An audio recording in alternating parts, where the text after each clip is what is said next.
एक पुष्प का क्या रस तत्व है, ये शिव महापुराण की कथा वर्णन करती है।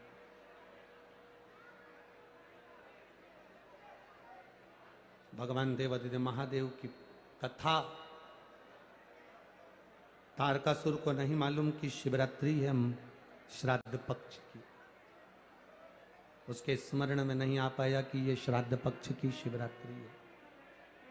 उसके स्मरण में नहीं आया कि ये शिवरात्रि कितनी मूल होती है, कितनी महत्ववान। इस शिवरात्रि की कितनी महत्वता होती है। शिव महापुराण की कथा कहती है, भाई श्राद्ध पक्ष में पड़ने वाली शिवरात्रि का स्मरण जरूर करिएगा। किसी नारी को अगर 32 साल भी शादी को हो गए हों और संतान नहीं हो रही हो, 30-35 साल हो गए, 32 साल हो गए, 28 साल हो गए, 15 साल हो गए, 20 साल हो गए और संतान का सुख नहीं हो, तो श्राद्ध पक्ष की शिवरात्रि की बड़ी महत्वता है, बड़ी महत्व।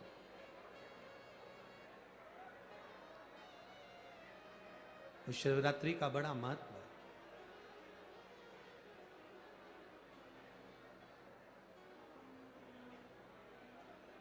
तारकासुर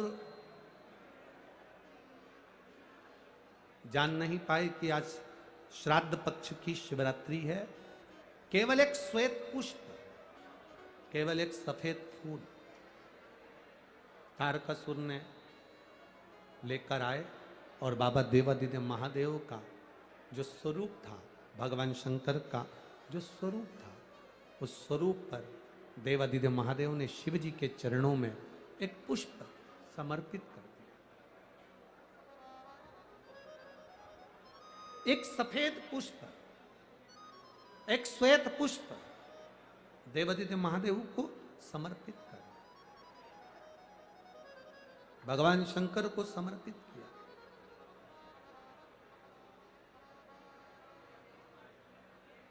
उसका फल क्या हुआ? आप लोग भी निवेदन है, प्रयास करना, पहले देख लेना। शायद हमारे हिसाब से तो 13 अक्टूबर को शिवरात्रि होना चाहिए। और भी आपके यहाँ के विद्वज्जन पंडित जन से पूछ लेना, नहीं तो पंचांग में या कैलेंडर में देख लेना कि अक्टूबर की श्राद्ध पक्ष की शिवरात्रि कब की है। जितने लोग आस्था चैनल पर सुन रहे हैं, जितने लोग फेसबुक यूट्यूब पर सुन रहे हैं, जितने लोग इस कथा पंडाल में जो दिल लगाकर और ध्यान लगाकर सुन रहे हैं, आप लोगों से निवेदन, प्रयास करना, एक सफेद पुष्प, एक श्वेत पुष्प,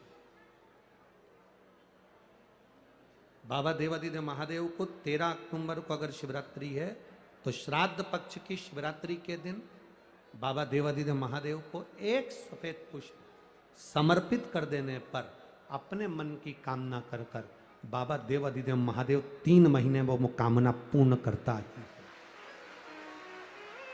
और जिसके यहाँ पर विद्वज्जन ब्राह्मण जन ने कहा हो कि पितृदोष ज्यादा है या घर में शुभ कार्य नहीं हो रहा या तकलीफें ज्यादा हो रही हैं, कोई बड़ी बीमारी ने अगर घेर लिया है, कोई बड़ी तकलीफ सामने आ गई हो, तो उनको भी निवेदन करूंगा कि प्रयास करना कि एक सफेद पुष्प अपने हाथ से बाबा देवादिदेव महादेव को समर्पित करना।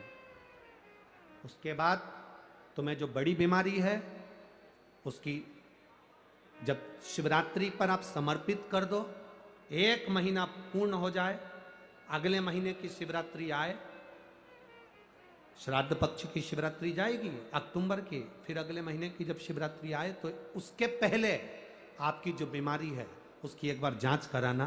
बाबा देवादिदेव महादेव उस बीमारी को समाप्त जरूर करें। श्वेत पुष्प,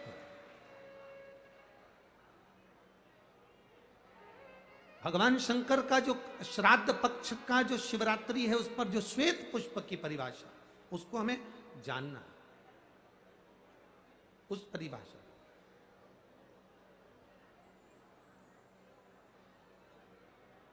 आप लोगों को मालूम होगा कि हनुमान जी पूर्व जन्म में कौन थे? बोलो रे कोटा वाला।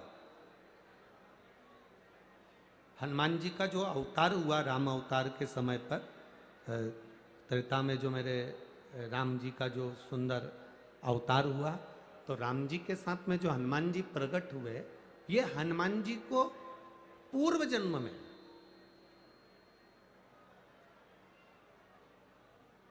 पूर्व समय में जो हनुमान जी को ये बानर का रूप मिला है राम अवतार के समय पर, हनुमान जी का जो स्वरूप प्राप्त हुआ, ये हनुमान जी पूर्व समय में किस रूप के अंतर्गत हनुमान जी को ये रूप दिया गया? ये किसका अवतार है? ये किसका स्वरूप है? ये किसका अंश अवतार है? कई लोग कह देते हैं ये शंकर भगवान के अंश स्वरूप हैं, शंकर सुमन केसरी नंदन। परशु महापुराण जिसने दिल से सुनी हो, जिसने पढ़ी हो, जिसने स्मरण किया हो, तो हनुमान जी का जो पूर्व का जो भाव है वो विषकपि अवतार, जो भगवान शंकर और भगवान विष्णु ने एक अवतार लिया था जिसका नाम था विषकपि अवतार। कौन सा अवतार है? विषकपि अवतार, जिसको लोग वृषकपि अवतार भी कहते हैं। कोई उसको विषकपि कहता है, कोई उसको वृषकपि अवतार कहता है। जब भगवान शिव जी ने और भगवान नारायण ने दोनों ने मिलकर इस सुंदर रूप को धारण करा था, कपि का मुख धारण करा था और एक असुर का संहार किया, जिसको वृषकपि भी कहा गया, जिसको विषकपि भी कहा गया। उस वृषकपि अवतार का रूप श्री हनुमंत लाल जी को त्रेता में प्रदान किया गया। श्री हनुमंत लाल, उसका चरित्र भी आगे आएगा कथा में, अपन उसको सुनेंगे कि श्राद्ध पक्ष में वृषकपि अवतार का महत्व क्या है, विषकपि अवतार की महत्व